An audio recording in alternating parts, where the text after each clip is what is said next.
कहानी शुरू होती है। पति छुपकर अपने शिकार की तलाश में निकल पड़ता है। इस बार उसकी नजर होटल की मालकिन पर पड़ी, जो उसे बेहद उपयुक्त लगी। फिर क्या था, वो तुरंत एक स्टूल खींचकर बैठ गया और दिखाने लगा जैसे वह उसका स्केच बना रहा हो। उसका गंभीर और ध्यानमग्न चेहरा देख होटल की मालकिन भी प्रभावित हुई, यहाँ तक कि उसने कुछ आकर्षक पोज भी दिए जिससे वो उसकी मदद कर सके।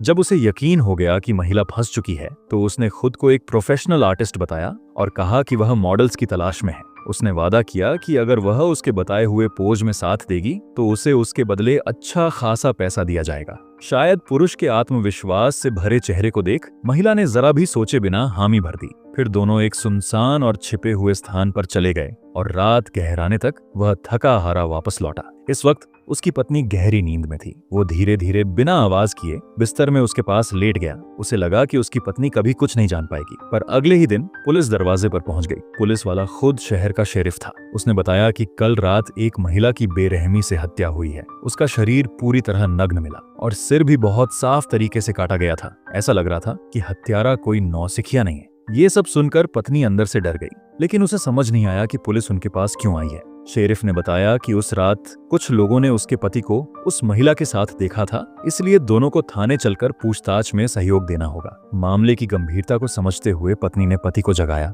और दोनों पुलिस स्टेशन चले गए। पूरी पूछताछ के दौरान पति शांत और बेफिक्र बना रहा। उसने कहा कि उसने होटल की मालकिन का स्केच बनाया और फिर शाम होते ही उससे अलग हो गया। उसकी बातों में कोई गड़बड़ी नहीं थी, इसीलिए शेरिफ ने उन्हें जाने दिया। पत्नी को लगा अब यह मामला यहीं खत्म हो गया है, लेकिन उसी दोपहर घर की नौकरानी दौड़ती हुई उसके पास आई।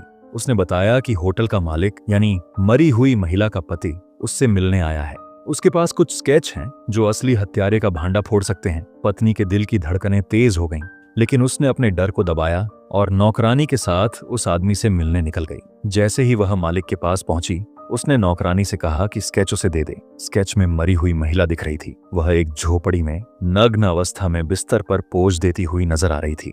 ये सब देखकर पत्नी के होश उड़ गए, लेकिन उसने खुद को संभाला और पूछा, ये स्केच तुम्हें कहां से मिले? मालिक गुस्से में उठा और बोला, बिस्तर के नीचे से मिले। शायद हत्यारा जल्दी में उन्हें वहीं छोड़ गया। पत्नी को समझ नहीं आया कि वह पुलिस को ये सब क्यों नहीं दे रहा। उसने जवाब दिया, जो औरत मुझे धोखा दे चुकी है उसकी अब कोई परवाह नहीं। अब मुझे अपने भविष्य की चिंता करनी है। फिर उसने असली वजह बताई। वह पत्नी से $5000 की मांग करने लगा, वरना वह सबूत पुलिस को सौंप देगा। अब पत्नी पूरी तरह उलझन में थी। उसने थोड़ा समय मांगा और तुरंत वहां से निकल गई। वह घर पहुंची और गुस्से से पति से पूछा, तुमने मुझसे झूठ क्यों बोला? तुम तो कहते थे कि शाम को ही अलग हो गए थे। पति का झूठ अब पकड़ में आ गया था, फिर भी वो घबराया नहीं। उसने कहा, अगर मैंने सच बताया होता तो पुलिस मुझे ही हत्यारा मान लेती। मैं नहीं चाहता था कि हमारे हनीमून पर कोई बुरा साया पड़े। उसकी बातों में एक झूठी मासूमियत थी, जिसे देखकर पत्नी फिर उलझन में पड़ गई। पत्नी के दिल में थोड़ी सी ग्लानि थी। आखिर वो पति से 10 सालों से प्रेम करती थी। अगर उसका हमसफर सच में हत्यारा होता तो क्या वो आज भी उसके साथ इतनी शांति से जिंदा रह पाती?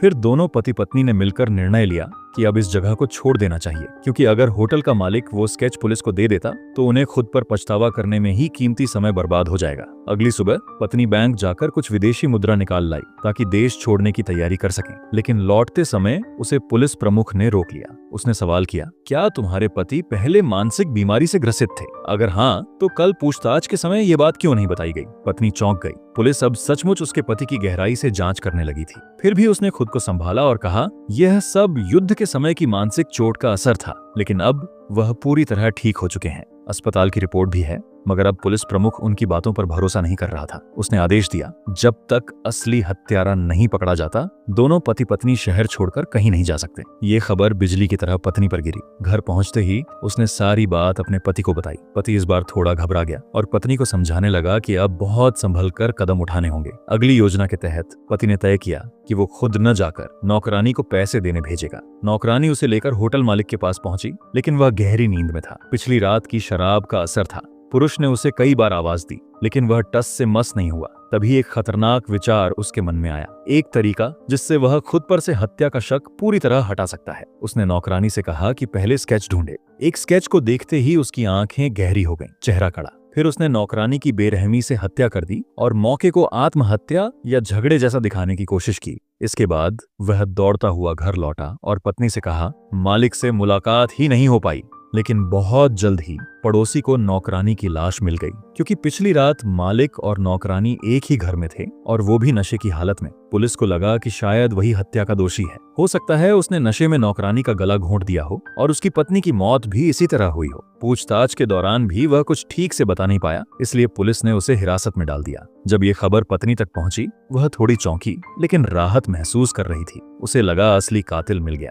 फिर वह घर लौटकर विदेश जाने की तैयारी करने लगी, लेकिन जैसे ही उसने पति के कपड़े समेटने शुरू किए, उसे उसकी जेब में वही स्केच मिल गए। पर पति ने तो कहा था वो होटल मालिक से मिला ही नहीं। उसकी बातों और हाल के अजीब बर्तावों को याद कर पत्नी का दिल टूट गया। अब उसे यकीन नहीं हो रहा था पति आखिर क्या छुपा रहा है। बहुत सोचने के बाद पत्नी ने तय किया वह पुलिस को कुछ नहीं बताएगी, बस जल्दी से विदेश लौटेंगे और फिर पति को अस्पताल ले जाकर जांच करवाएंगी। अगली सुबह पत्नी ने सारी तैयारी कर ली। दोनों एयरपोर्ट पहुंचने ही वाले थे, लेकिन तभी दूसरी तरफ होटल मालिक, जो अब तक जेल में था, होश में आया। उसे याद आया किसने उसे फंसाया था। उसने तुरंत पुलिस को सारी बात बता दी, खास तौर पर स्केच वाली। भले ही ये कोई ठोस सबूत न हो, लेकिन पुलिस प्रमुख ने अपनी जिम्मेदारी निभाते हुए दोनों को दोबारा पूछताछ के लिए रोकने का आदेश दे दिया। फिर 2 पुलिस अफसरों के साथ वह तेजी से एयरपोर्ट की ओर निकला। उधर पति पत्नी की फ्लाइट लगभग छूटने ही वाली थी, लेकिन तभी कुछ अजीब हुआ। जैसे ही पति ने प्लेन का प्रोपेलर घूमते देखा, वह बेचैन हो उठा। उसका चेहरा गुस्से से भर गया और वह पत्नी पर चिल्लाने लगा।